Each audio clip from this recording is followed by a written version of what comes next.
السلام علیکم ورحمۃ اللہ وبرکاتہ۔ امید کرتا ہوں کہ آپ کا اب تک کا سفر بہت ہی خوشگوار رہا ہوگا اور آپ چیزیں اچھے طریقے سے اپنے ذہن میں اور اپنے مطالعے میں جذب کر رہے ہوں گے۔ ہم اپنے اگلے لیکچر یعنی لیکچر نمبر 4 کی طرف بڑھتے ہیں، جس میں ہم انشاءاللہ دیکھیں گے کہ ٹائم مینجمنٹ یعنی تنظیم الاوقات کے لیے ہماری شروعات کیسے ہو، ہم کیسے شروع کریں اور کیسے اپنے آپ کو آمادہ کریں کہ ہم اپنے وقت کو ضائع کرنے والے نہیں بلکہ اس کی بہتر استعمال کرنے والے بن جائیں۔ تو آئیے ہم اپنی بات کا آغاز کرتے ہیں۔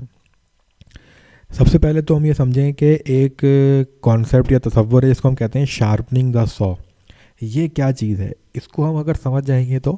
بہت ساری باتیں ہمارے ذہن میں واضح ہو جائیں گی اور ہم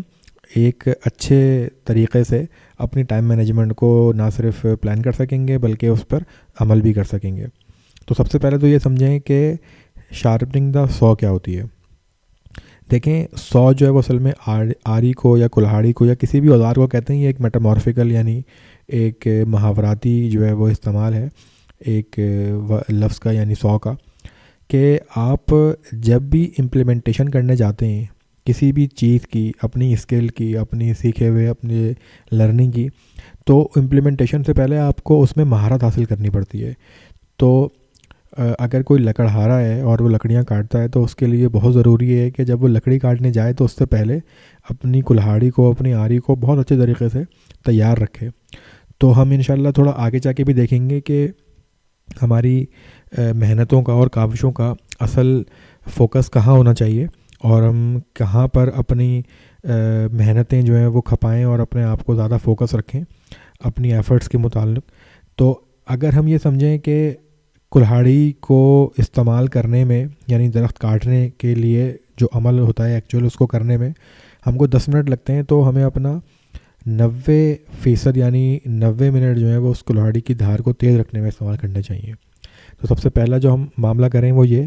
کہ ہم جس بھی کام کو کرنے جا رہے ہیں اپنے وقت کو بہتر طریقے سے استعمال کرنے کے لیے، تو ہم اپنی مہارت کو، اپنی اسکلس کو بڑھانے میں کچھ وقت ضرور صرف کریں۔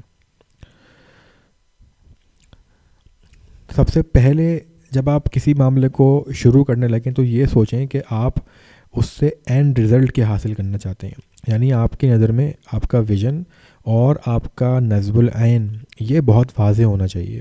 اور اگر یہ نصب العین واضح نہیں ہے تو آپ شروعات تو کر دیں گے یا شروع تو کر لیں گے اپنے معاملے کو،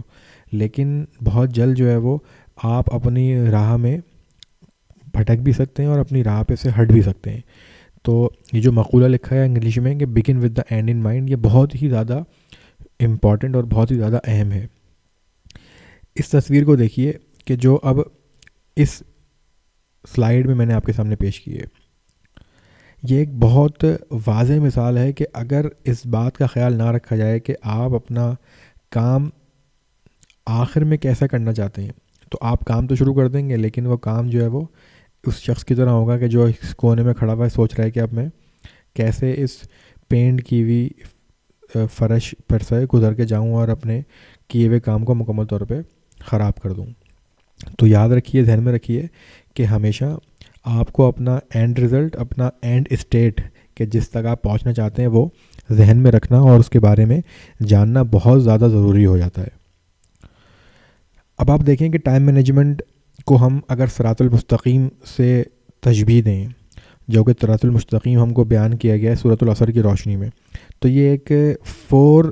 ڈائمینشنل یا 4 مائل سٹون بیسڈ ایک جرنی ہو جائے گی کہ جس میں آپ کا سب سے پہلا گول سے مراد ہے کہ جو چیز آپ اچیو کرنا چاہتے ہیں، یا آپ کا نصب العین یا آپ کا آبجیکٹیو یا آپ کا اینڈ اسٹیٹ جس کو ہم کہہ رہے ہیں، یہ آپ کا اگر واضح نہیں ہے تو آپ کچھ بھی نہیں کر سکتے۔ اور ایک مسلمان کے لیے صراط مستقیم پہ چلنے کے لیے جو اینڈ رزلٹ ہے وہ ایمان حقیقی ہے، کہ ایمان حقیقی جو ہے وہ اس کے دل میں جاگزیں ہو جائے۔ اب اس کے لیے جو ٹول ہیں وہ کیا بیان کیے ہیں سورۃ العصر کے اندر، وہ عمل صالح کی ہیں کہ انسان جو ہے وہ عمل صالح کا ٹول استعمال کرے گا تو جو اس کے لیے یہ اس گول کو اچیو کرنا صحیح ثابت ہوگا۔ اب دیکھیں جب یہ ٹول استعمال کر رہا ہوگا تو ٹول جو ہے وہ اگر سائڈ پہ رکھا رہے تو سائڈ پہ رکھ کے تو کچھ بھی نہیں ہو سکتا، تو آپ کو اس پہ کچھ نہ کچھ ایفرٹ بھی لگانی پڑے گی۔ تو یہ ایفرٹ جو ہے وہ آپ تواصب الحق کی صورت میں سمجھ سکتے ہیں، اور ہم مختلف جگہوں پہ دیکھ سکتے ہیں کہ تواصب الحق کا کیا مطلب ہے، یعنی ایک دوسرے کو باہم حق بات کی نصیحت کرنا، تاکید کرنا، تاکہ جو حق آپ نے پہچانا ہے وہ حق جو ہے وہ دوسرے بھی پہچانیں اور دوسرے بھی اس پر عمل کرنے کی کوشش کریں. اور اگر آپ کی زندگی میں ڈسپلن نہیں ہے، یعنی کہ اگر آپ صبر سے، پیشنس سے کام نہیں لیتے ہیں، تب بھی آپ اس صراط المستقیم پہ نہیں چل سکتے. آپ ٹائم مینجمنٹ کا کسی بھی طور پر چلنا تو بہت دور کی بات ہے، اس کا آپ تصور بھی نہیں کر سکتے. تو سب سے پہلے شروعات میں ان 4 تصورات کا، ان 4 مائل اسٹونز کا ذہن میں واضح ہونا بہت ضروری ہے کہ آپ ان چاروں چیزوں کو سب سے پہلے سمجھیں کہ آپ نے حاصل کیا کرنا ہے، کون سے ٹول ہیں کہ جن کو اپلائی کرتے ہوئے آپ وہ گول حاصل کریں گے، کتنی ایفرٹ آپ کو اپلائی کرنی پڑے گی، اور اس ایفرٹ کو اپلائی کرنے میں یقینی طور پہ آپ کو بہت زیادہ ڈسپلن اور بہت زیادہ پیشنس دکھانے کی ضرورت پڑے گی. تو ہم اپنی بات کو یہیں تک اکتفا کرتے ہیں. اب ہم اگلے ٹاپک پر آئیں گے تو ہم انشاءاللہ دیکھیں گے کہ کس طریقے سے اس کے کچھ کی کانسیپٹس ہیں ٹائم مینجمنٹ کے، کیسے ہم کچھ ٹائم مینجمنٹ کی چیزوں کو سمجھ سکتے ہیں، دیکھ سکتے ہیں اور کیسے اپلائی کر سکتے ہیں. تو آپ سے انشاءاللہ اب اگلے لیکچر میں ملاقات ہوگی. تب تک کے لیے اجازت دیجیے. والسلام علیکم ورحمۃ اللہ وبرکاتہ.